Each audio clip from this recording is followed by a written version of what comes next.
നിങ്ങളുടെ favourite shows ഇനി ഒരിക്കലും മിസ്സാവില്ല. ഇപ്പോൾ C5 കാണും നിങ്ങളുടെ ഫേവറേറ്റ് ഷോസ് തികച്ചും സൗജന്യമായി. ഇന്നു മുതൽ രേണുകയായിരിക്കും ധനുഷിന്റെ അസിസ്റ്റന്റ്.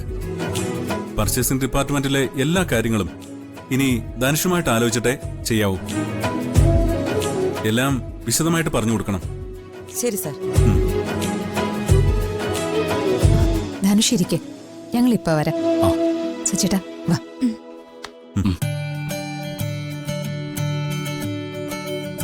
സാറിന് കോഫി വേണോ? ശരി ശരി സാർ.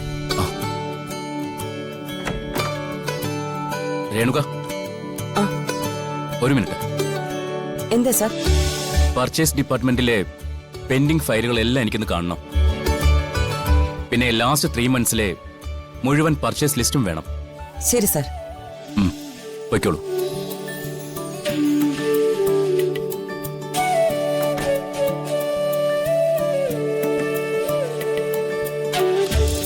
ഈ ഓഫീസിലേക്ക് ഇങ്ങനെ തിരിച്ചു വരാൻ പറ്റുമെന്ന് ഞാൻ വിചാരിച്ചതല്ല. ഒരു വെറും സ്റ്റാഫായി ജോലി ചെയ്തിരുന്ന ഈ ഓഫീസിൽ എല്ലാവരും ബഹുമാനിക്കുന്ന ഒരു പോസ്റ്റിലേക്കുള്ള എന്റെ തിരിച്ചുവരവ് ഇവിടെ ആരും പ്രതീക്ഷിച്ചു കാണില്ല. ഈ മാറ്റം ഒരുപാട് കാര്യങ്ങളുടെ തുടക്കമാണ്.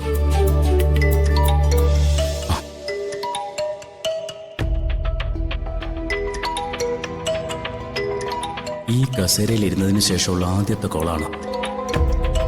എന്നോടുള്ള കലിപ്പിലായിരിക്കും ഇപ്പൊ വിളിക്കുന്നത്.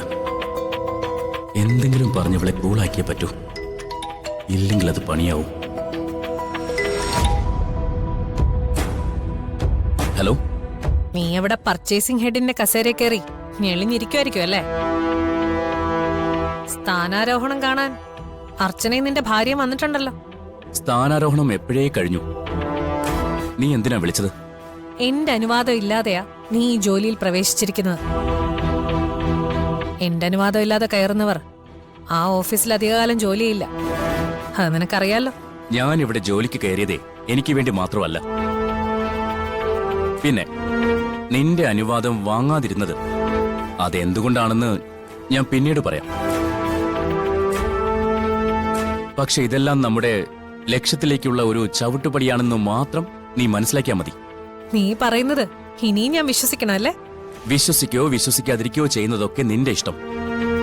പക്ഷേ ഇവിടെ ഞാൻ ഈ പോസ്റ്റിലിരിക്കുന്നത് കൊണ്ട് നിനക്കൊരു ദോഷവും സംഭവിക്കില്ല. അത് ഞാൻ ഉറപ്പുതരാം. നെല്ലിശ്ശേരിയിലെ സേതുമാധവന്റെ മരുമകനായ നീ ഇപ്പോ നന്മയുടെ പ്രതിരൂപം അല്ലേ? പക്ഷെ ഒരു കാര്യം നീ ഓർക്കണം, ആ കസേരയിലിരുന്ന് നീ അനുസരിക്കേണ്ടത് എന്നെ മാത്ര. നടന്നത് തന്നെ. നീ എന്താ ഒന്നും പറയാത്തത്? മനസ്സിൽ നീ എന്നെ പുച്ഛിക്കായിരിക്കും ഇപ്പോ. ഞാൻ പറഞ്ഞല്ലോ, ഞാൻ ഈ സീറ്റിലിരിക്കുന്നത് കൊണ്ട് നിനക്കൊരു ദോഷം ഉണ്ടാവില്ല, മറിച്ച് ഗുണം മാത്രമേ ഉണ്ടാവൂ.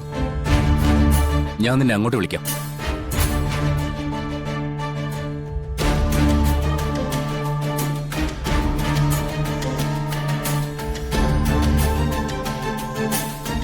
എന്താ അവൻ പറഞ്ഞതിന്റെ അർത്ഥം?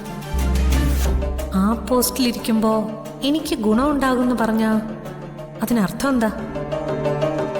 അവൻ ഇതുവരെ സ്നേഹയോട് കാണിച്ചതൊക്കെ അഭിനയാണെന്നാണോ? അതോ എന്നോടിപ്പോ കാണിക്കുന്നതാണോ അഭിനയം?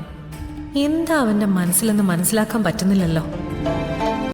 ഡൗൺലോഡ് ചെയ്യൂ C5 ആപ്പ്. കാണൂ എല്ലാ എപ്പിസോഡുകളും സൗജന്യമായി.